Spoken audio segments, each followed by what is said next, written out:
Um,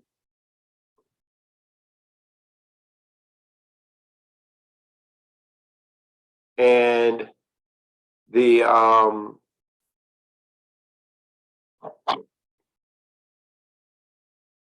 hold on for 1 second. And the variable selling and administrative expenses are $2. Fixed selling administrative expenses are $200,000. And this is how we're going to do the production. So the first year, they're both going to make 60. We're going to have 60,000 units produced, 60,000 sold. In the second year, we'll have 60,000 produced, 40,000 sold. And in the third year, we'll have 60,000 produced and 80,000 sold.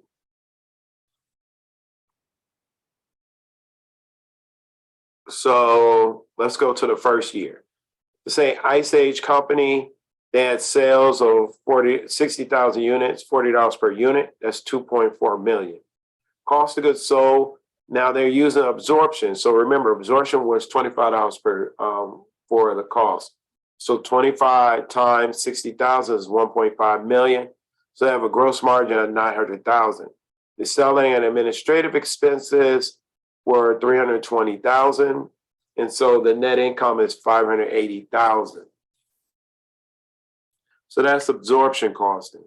Now we're looking at variable costing. It's going to be the same thing, right? Because they purchased and sold, they created and sold the same amount of product.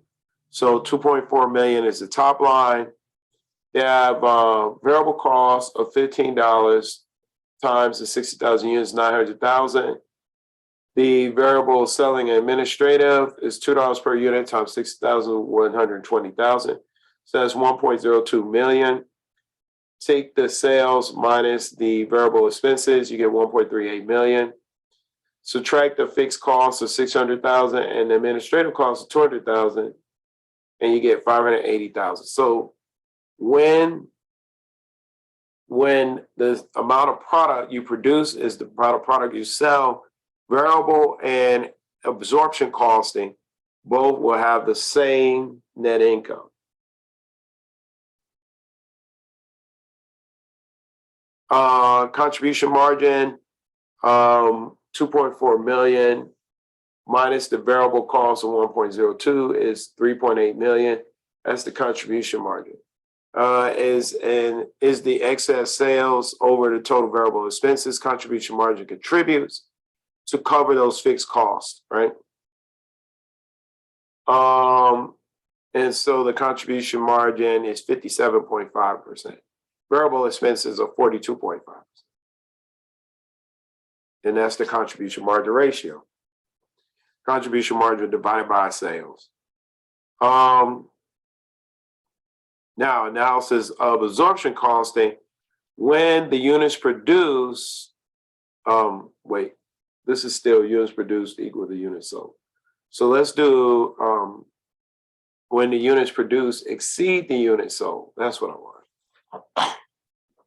Now we're going to do variable costs, right, first. So variable costs will have, we only sold 400,000 units. Times $40, you get 1.6 million. Variable costs times $15 per unit is 600,000. 40,000 sold times $2 is 80,000. So you get 680,000 as the variable expense.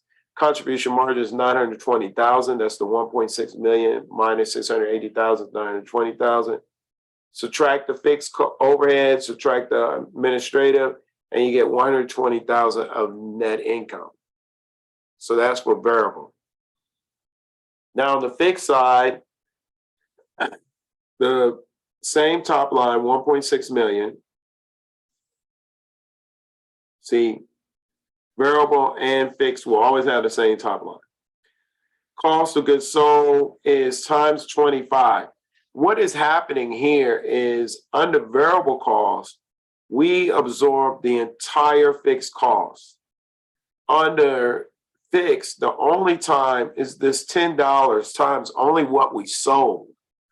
So the fixed cost is sitting in here in this 1,600,000, but they're only applying it to what was sold, not the total fixed cost. Remember, the total fixed cost was 800,000. But they're saying in here, oh no. So I'm gonna go back a couple of slides so you can see this. They're saying, hey, that 600,000 fixed cost, we're gonna divide it by the 60,000 units. And that's where, and it's sitting in that $25. So if you notice in the variable cost, we broke out that fixed cost and we charged the entire amount. We charge the entire amount here. However, in absorption costs, we don't charge the entire amount. We only charge the amount for 40,000 units. So as a result, the gross margin is 600,000 minus selling and administrative, which is 280,000, and you only get 300. You get 320,000 as a net income. So when you produce more product than you sell, under absorption costing, you'll get a higher net income, right? Then under variable costing. That's what we're highlighting. Under absorption costing, 200,000 of fixed overhead is allocated to the 20,000 units. The variable costing, look, they allocated 600,000. That's what I'm getting at. Now, let's do the other side. Let's say you produce less than what you sold. So the next year you sold 80,000, but you only produced 60,000. So 80,000 times 40 is 3.2 million. Remember, the top line is going to be the same no matter if you do absorption or variable costing. 80,000 times 25 is 2 million. The gross margin is 1.2 million. Subtract the selling administrative. Now the net income is going to be lower here under absorption costing than it's going to be here under variable costing, right? They're only going to do the fixed cost for those two, for the 60,000, not 80,000. They're applying, what's happening in absorption costing is they're applying the fixed cost for 80,000 units. And fixed and variable cost, and they're applying the fixed overhead for 60,000 units. Here's the difference. Converting reports under variable costing, absorption costing. I'll let you guys look at that. So planning production, right? Producing, we need to plan for production so to make sure we don't have excess inventory, we don't produce too much inventory, which creates excess inventory, which increases our storage costs and our financing costs and increases our risk of obsolescence. Producing too little inventory can create lost sales and customer dissatisfaction. So planning production income under absorption costing for different productions. So why is income under absorption costing affected by the production level when that for variable costing is not? The answer lies in two different treatments of the fixed overhead. And I think we've already stated that, right? So when 60,000 units are produced, the fixed overhead is $10 per unit. However, when 100,000 units are produced, the fixed overhead, remember, because it's the fixed divided by how many units were produced, is $6 per unit, right? So absorption costs and different production, right? So here, look at the net income. 60,000 units sold, 60,000 produced and sold, compared to 100,000 units produced and 60,000 sold, right? What's going on is they are only looking at what was sold, but let me go back. Because they incurred higher absorption costs, they're doing 21, they produced more here, but the fixed overhead was the same. The price per unit changed to $21. See, it's $21 here, it's $25 here. So as a result, the income under absorption is 41% greater if manager produces 40,000 units, more than necessary and builds up the ending inventory, right? 820,000 minus 580,000 divided by 5, right?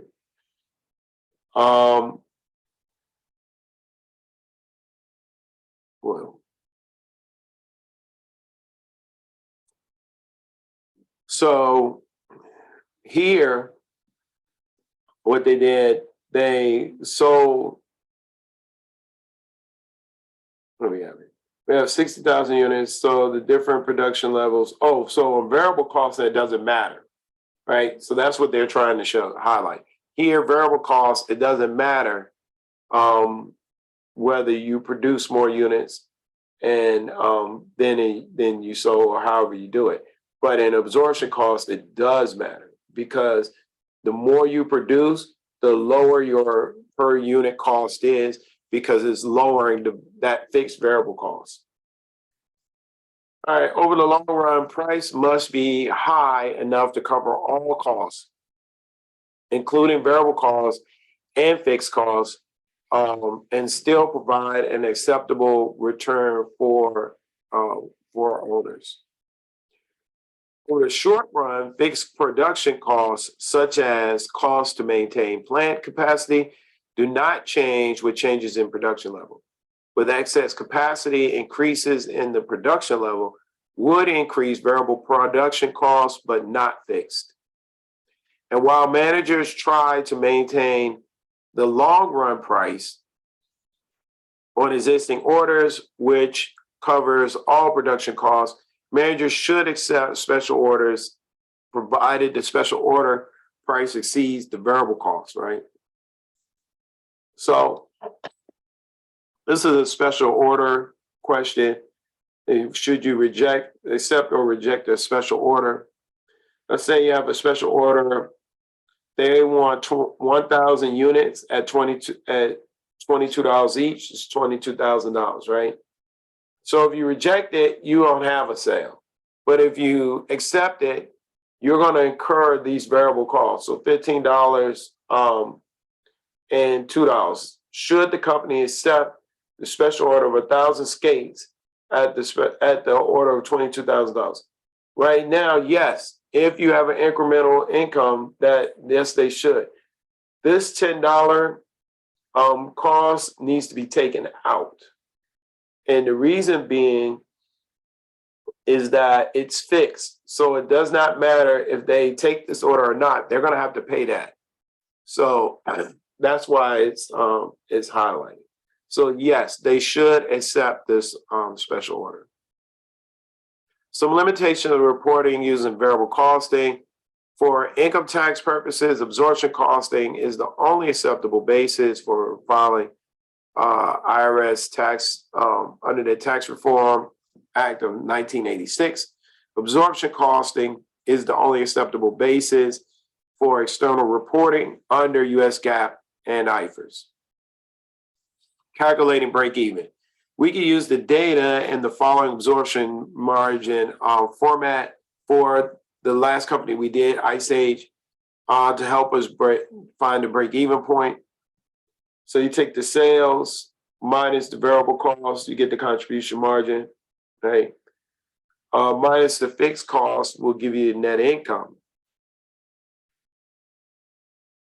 The break even is your total fixed cost divided by the contribution margin per unit. In the case of Ice Age, sales minus variable cost was $23. So that's their contribution margin. So you would take the 800,000, which was, if you remember, 800,000, which was the fixed expenses, divide that by the $23, and you'll get 37,783 units. That's what they need to sell in order to break even. Now, I will be honest with you, I prefer to get my break even in sales and not units. So I probably would take this and multiply by 40. However, for this chapter, they just want to show you the break even volume So the break-even volume per unit is 34,783. And let me explain why that is. The break-even in volume. So if I was to tell a business owner, hey, you need to sell 34,783 units, they may decide to sell some of those units. They might be coming up at the end of the month or end of that period, and they're short. Let's say they only sold 34,000 units, and they get in a panic because they know the break even is 34,783 units. They may decide to start selling product at a discount, $35 per unit, $25 per unit, because all they're thinking is they've got to sell so many units, but not realizing that the other piece is they've got to have $40 per unit. If I go in there and say, hey, you need to sell, let me do this calculation.